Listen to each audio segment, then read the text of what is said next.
প্রিয় বন্ধুরা, আসসালামু আলাইকুম। কেমন আছেন আপনারা সবাই? আশা করছি সবাই ভালো আছেন। বন্ধুরা, আমার আজকের ভিডিওটাতে অনেক ইম্পর্টেন্ট একটা স্টোরি নিয়ে কথা বলতে যাচ্ছি, বাস্তবায়ন রয়েছে। যারা আমার চ্যানেল থেকে ভিডিওটা দেখবেন, চ্যানেলটা সাবস্ক্রাইব করে দিবেন দয়া করে। যারা ফেসবুক পেজ থেকে দেখবেন, পেজটাকে ফলো করে দেবেন। আচ্ছা বন্ধুরা, আমরা মেয়েদেরকে এত ঘৃণা করি কেন বলেন তো? মানে মেয়ে সন্তান যে ফ্যামিলিতে আসে, দেখবেন শ্বশুর শাশুড়ি দেবর ননদ সবারই মুখ অন্ধকার হয়ে যায় কন্যা সন্তান হয়েছে শুনলেই। মানে কি হয়েছে? মেয়ে হয়েছে। মেয়ের কথা যখন মানুষ শুনে তখন সবারই মুখ অন্ধকার হয়ে যায়। আচ্ছা, মেয়েদের প্রতি আপনাদের এত ঘৃণা কেন বলেন তো? কেন ঘৃণা? মেয়েরা আপনাদের মানে সংসারে প্রদীপ হতে পারবে না, আপনাদের সংসারে বাতি জ্বালাতে পারবে না, মেয়েরা বংশ প্রদীপ হবে না। কোন কিতাবে লেখা আছে যে মেয়েরা বংশ প্রদীপ হতে পারে না? বা এই যে আপনারা মেয়েদেরকে দেখলে ঘৃণা করেন, আপনারা কেন করেন? মেয়ে হলে কেন ঘৃণা করেন? মেয়ে মানুষের মাধ্যমেই কিন্তু বংশ বিস্তার হচ্ছে এই পৃথিবীতে। বংশ এই পৃথিবীতে আসছে, সবারই বংশধর পৃথিবীতে আসার জন্য একজন নারীর প্রয়োজন। সেই নারীটা হচ্ছে আমাদের মা।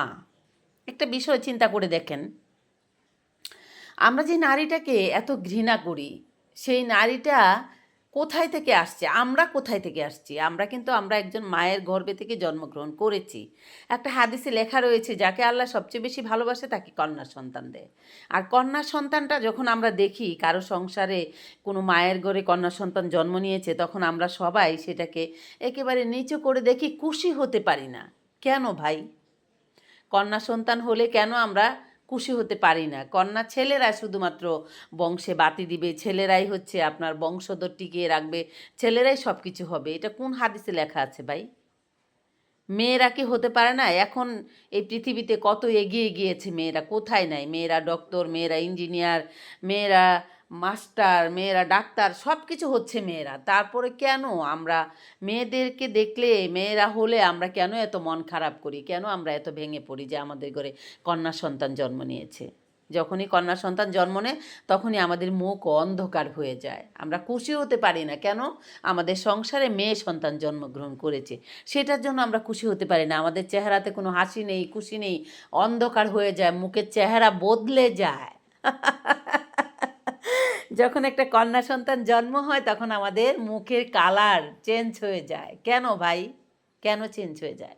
এই যে আপনি আমি আমরা এখন মাটির উপর দাঁড়িয়ে আছি, কেন দাঁড়িয়ে আছি? আমরা কোথায় থেকে আসছি? আমরা কিন্তু একজন মায়ের গর্ভ থেকে জন্মগ্রহণ করেছি। একজন মায়ের মাধ্যমে আমরা এই পৃথিবীর আলো দেখিয়েছি, আমাদেরকে একজন মা ভ্রমষ্ট করে এই পৃথিবীতে এনেছেন। তিনি আমাদেরকে জন্ম দিয়েছেন, তিনি আমাদেরকে এই পৃথিবীতে এনেছেন। বন্ধুরা, একটা জিনিস চিন্তা করে দেখুন, আমরা ভাবি হয়তো আমাদের ছেলেরা আমাদেরকে রোজগার করে খাওয়াবে। ভাই, কেউ কাউকে খাওয়াতে পারে না। একটা মাধ্যমে আল্লাহ তাআলা মানুষকে খাওয়ায়, সেটা ছেলেও হতে পারে, সেটা মেয়েও হতে পারে। আর এখানে আরেকটা বিষয় রয়েছে, সেটা হচ্ছে আপনি একটা জিনিস চিন্তা করে দেখবেন, এই যে যদি ছেলেরা এত গুণী হতো, তাহলে আমাদের এই পৃথিবীতে এত বয়স্ক আশ্রম থাকতো না আমাদের দেশে। একবার ভেবে দেখেছেন? এরকম কোথাও আছে, লেখা আছে বা শুনেছেন, জানেন আপনারা কখনো শুনতে পেরেছিলেন যে কোনো মেয়ে তার বাবা মাকে নিয়ে বৃদ্ধ আশ্রমে দিয়ে এসেছে? না, না, না, না। কোনো মেয়ে কখনো তার বাবাকে, তার মাকে বৃদ্ধ আশ্রমে দিয়ে আসে নাই। কে দিয়ে এসেছে? এই যে আপনাদের আদরের সন্তান, আপনার ছেলে, যে বংশে প্রদীপ, আপনাদের প্রদীপ জ্বালাবে, বংশের নাম রাখবে, যে ছেলের জন্য আপনারা এত পাগল, যে ছেলে ছাড়া আপনারা কিছু বুঝেন না, সেই ছেলেই কিন্তু আপনাদেরকে বয়স্ক আশ্রমে রেখে এসেছে। কোনো ইতিহাসে লেখা নেই কোনো মেয়ে সন্তান তার বাবা মাকে বয়স্ক আশ্রমে রেখে এসেছে। তাহলে কেন আমরা মেয়ে হলে এত বিচলিত হয়ে যাই? কেন আমরা মেয়ে হলে এত মন খারাপ করি? কেন সেটাকে আমরা ভালোভাবে মেনে নিতে পারি না? কেন ভাবতে পারি না মেয়েটাও হচ্ছে আল্লাহ তাআলার পক্ষ থেকেই আমাদেরকে খুশি হয়ে আল্লাহ দিয়েছেন? আর পরিষ্কার হাদিসে রয়েছে, যাকে আল্লাহ সবচেয়ে বেশি পছন্দ করেন, ভালোবাসেন, তাকেই আল্লাহ কন্যা সন্তান দেন। তা কন্যা সন্তানটাকে নিয়ে আমরা কেন এত চিন্তিত, কেন আমরা কন্যা সন্তানটা হলে মেনে নিতে পারি না? যে মায়ের ঘর থেকে কন্যা সন্তান জন্ম নেয় সেই মাকেও শ্বশুরবাড়িতে মূল্যায়ন করা হয় না, তাকে অবহেলা করা হয়, লাঞ্ছিত করা হয়, কথা শোনানো হয়, তাকে সারাক্ষণ ব্যথিত করতে হয়, কেননা সে কন্যা সন্তান জন্ম দিয়েছে। আমরা এই জিনিসটাই ভুলে যাই যে কন্যা সন্তানটা সে মা তৈরি করতে পারে না। কে তৈরি করেছেন? যিনি আমাকে তৈরি করেছেন, যিনি আপনাকে তৈরি করেছেন, তিনি এই কন্যা সন্তানটাকে জন্ম দিয়েছেন বা কন্যা সন্তানটাকে আপনার মায়ের গর্ভে পাঠিয়েছেন, তারপর সে পৃথিবীতে এসেছে। আল্লাহ তাআলা ছাড়া আপনি ওই পৃথিবীতে আসতে পারেন না, আমিও আসতে পারি না। তাহলে কেন ভাই এত ভেদাভেদ মেয়ের মধ্যে ছেলের মধ্যে? কেন কেন আমরা মেয়ে হলে খুশি হতে পারি না? একটি কথা মনে রাখবেন, এই যে আমরা এত পুত্র সন্তান ছেলে সন্তান বলে আমরা এত বাহাবা দিতে থাকি, ছেলে সন্তানের জন্য আমরা আগ্রহ হয়ে এত কাঁদতে থাকি, ছেলে সন্তানের জন্য এত আশা করে থাকি, একটা জিনিস ভেবে দেখেছেন? হুম একবার দেখুন তো কোথাও কি লেখা আছে যে ছেলের পায়ের নিচে আম, মানে সন্তানের বেহেশ? কখনো কোথাও লেখা আছে? ছেলে মানুষের পায়ের নিচে সন্তানের বেহেশত বা মায়ের বাবার বেহেশত, এটা কখনো কোথাও লেখা আছে? হুম কোথাও লেখা নেই, কিন্তু এটা কিন্তু লেখা আছে যে মায়ের পায়ের নিচে সন্তানের বেহেশত। যে মাটাকে আজকে আপনারা অবহেলা করছেন, ঘৃণা করছেন, সেই মায়ের ঘর থেকেই কিন্তু আপনারা জন্মগ্রহণ করেছেন। আমি এতগুলো কথা সেই জন্যই বললাম, যারা আমরা কন্যা সন্তান দেখলে বিচলিত হয়ে যাই, যারা আমরা কন্যা সন্তান দেখলে মেনে নিতে পারি না, যারা আমরা কন্যা সন্তান হলে মানে খুশি হতে পারি না, আমাদের চেহারা রং পাল্টে যায়। আর যে মাটা 10 মাস 10 দিন কষ্ট করে কন্যা সন্তানটাকে গর্ভে ধারণ করে জন্ম দেওয়ার পরে আমরা তাকেই দেখতে পারি না, তাকে ছোটো বড় কথা শোনায়, তাকে অনেক যন্ত্রণা দিই, কষ্ট দিই, প্রয়োজনে তাকে বাবার বাড়িতেও পাঠিয়ে দিই, সংসার থেকেও তাকে বিচ্ছিন্ন করে দিই, সেগুলো আসলে করা একেবারেই ঠিক নয়। একটা জিনিস আপনারা সবাই বিশ্বাস করবেন, সেটা হচ্ছে আল্লাহ তাআলার কথা ছাড়া গাছের পাতাও ঝরে না। মেয়ে যতটুকু অধিকার এই পৃথিবীতে রাখে, ততটুকু অধিকার একটা ছেলে মানুষও রাখে। বাবা মায়ের কাছে যেমন গুরুত্বপূর্ণ একটা মেয়ে সন্তান, সেরকম বাবার কাছে যেরকম ছেলে সন্তান গুরুত্বপূর্ণ রাখে, সেরকম মেয়ে সন্তানটাও বাবা মায়ের কাছে গুরুত্ব রাখে। তো বন্ধুরা, আজ আমি এই ভিডিওর মধ্যে একটি কথাই বলতে চাচ্ছি, আপনারা মেয়ে সন্তানকে কেন এত ঘৃণা করেন? ঘৃণা করবেন না। আর যে মেয়েটা আপনার সংসারে 2-3টি মেয়ে থাকলে আপনারা অনেক সময় মেয়েদেরকে অনেক অবহেলা করেন, বলেন যে আমার 16 সন্তান নিয়ে আমার বংশে বাতি দিতে পারবে না, আমাকে মাটি দিতে পারবে না, অনেক কথা আপনারা বলেন, সেগুলো বলে আপনাদের সন্তানদেরকে আপনারা আহত করেন, কষ্ট দেন। সেই কাজগুলো করবেন না। একটি কথা মনে রাখবেন, আল্লাহ যাকে ভালোবাসে তাকে কন্যা সন্তান দান করেন। কন্যা সন্তান হচ্ছে আশীর্বাদ।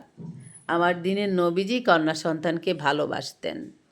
তো প্রিয় বন্ধুরা, আপনাদেরকে আজকে আমি এই ভিডিওর মধ্যে একটি কথাই বলতে চাই, ছেলে এবং মেয়ে দুটো কিন্তু আলাদা নয়। ছেলেও আমার সন্তান, মেয়েও আমার সন্তান। তাই আপনারা মেয়ে সন্তান হলে কখনো তাকে অবহেলা করবেন না, বিচলিত হবেন না, মন খারাপ করবেন না, আল্লাহ তাআলার কাছে শুকরিয়া আদায় করবেন, কারণ মেয়েটাও আপনারই সন্তান। তো প্রিয় বন্ধুরা, আপনারা সবাই ভালো থাকবেন। আর এই ভিডিওর মাধ্যমে আমি আপনাদেরকে একটি কথাই বলতে চাচ্ছি, আপনার মেয়েকে অনেক অনেক বেশি ভালোবাসা দিন, আগলে রাখুন, কেননা মেয়েটা আপনারই সন্তান। তো বন্ধুরা, আজ আমি এখান থেকে বিদায় নিচ্ছি। দেখেন ঠান্ডা প্রচণ্ড, আমার ময়নাদেরকে গরম ভাত গরম মাছ দিয়েছি সিদ্ধ করে। দেখুন এই যে এখানে বাটি ভর্তি করে মাছ নিয়ে এসেছি, কাটা বেছে আমার ময়নাদের জন্য। এই দেখেন, দেখছেন? তারপর এই যে দেখেন সবাইকে ভাত মেখে দিয়েছি, একটু একটু করে খেয়ে সবাই চলে গেছে। প্রচণ্ড ঠান্ডা, কারো খেতে ইচ্ছে করছে না, এই জন্য আমার টুকটুকি যে এখানে এসে খায় নাই, চলে গিয়েছে। তো বন্ধুরা, আজ আমি একটি কথাই বলতে চাই যে আপনারা সবাই ভালো থাকবেন, যে যেখানে রয়েছেন সেখান থেকে মহান আল্লাহ তাআলার কাছে শুকরিয়া আদায় করবেন। আর হচ্ছে আমার যারা বন্ধুরা রয়েছেন, আমার প্রাণপ্রিয় বন্ধুরা, আমার আপনজনরা, আমার কলিজার ভাই বোনেরা, যাদেরকে আমি অনেক অনেক বেশি ভালোবাসি, যেখানে আছেন যেভাবে আছেন সেখান থেকে মহান আল্লাহ তাআলার কাছে শুকরিয়া আদায় করবেন। আর হচ্ছে সবাইকে নিয়ে ভালো থাকার চেষ্টা করবেন। আর আমি হচ্ছে আমার যাদেরকে ভালোবাসি, আমার অডিয়েন্স, আমার ভালোবাসার মানুষ, দেশে এবং দেশের বাইরে, প্রবাসে যেখানে আমার বন্ধুরা রয়েছেন, বড়দেরকে জানাচ্ছি আমার সালাম, আর ছোটোদেরকে জানাচ্ছি এক ভুক ভালোবাসা। প্রিয় বন্ধুরা, তাহলে আজ আমি এখান থেকে বিদায় নিচ্ছি। আপনাদের সাথে দেখা হবে আমার এনি টাইম দেখা হবে। বাস্তবায়ন নিয়ে কথা বলা, বাস্তবায়ন নিয়ে সব কিছু জানানো শোনানো আপনাদেরকে, নতুন কোনো স্টোরি, রিয়েল কোনো গল্প নিয়ে আপনাদের সঙ্গে আমার এনি টাইম দেখা হবে। তো আপনারা সবাই ভালো থাকবেন বন্ধুরা। আজ আমি এখান থেকে বিদায় নিচ্ছি। দেখা হবে আপনাদের সাথে আমার অন্য কোনো সময়, অন্য কোনো ভিডিওতে। আর হ্যাঁ, আজকের ভিডিওটা অনেক অনেক বেশি করে শেয়ার করে দিবেন। তাহলে আজ এখান থেকে বিদায় নিচ্ছি। খোদা হাফেজ, টাটা।